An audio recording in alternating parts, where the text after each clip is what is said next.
Hello family, last வீடியோவில் சொல்லியிருப்பேன் பாப்பாவுக்கு பல்லு முளைச்சிருச்சுன்னு. பார்த்தீங்களா, 4 பல்லு முளைச்சிருக்கு. இந்த ரீசெண்ட் டேஸில் நான் ரொம்ப சிரமப்பட்டுட்ருக்கேன். எப்படின்னா கத்தி மேலே நடக்கிற மாதிரி இருக்குங்க. ஒவ்வொரு நாளும் இப்படி திரும்பினா வாயில் எடுத்து அதை வச்சுக்கிறா, இல்லை எங்கன்னா போய் இடிச்சுக்கிறான்.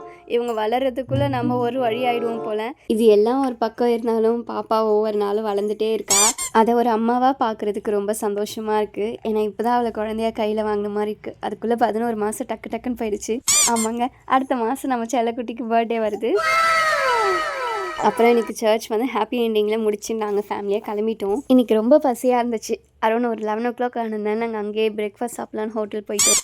இங்கே வந்து எப்போவுமே நல்லா தாங்க இருக்கும். ஆனால் இன்றைக்கி டைம் ஆகி வந்ததுனால சாம்பாரில் தண்ணி விட்டுட்டாங்க போல். அதனால ரொம்ப மோசமாக இருந்துச்சு.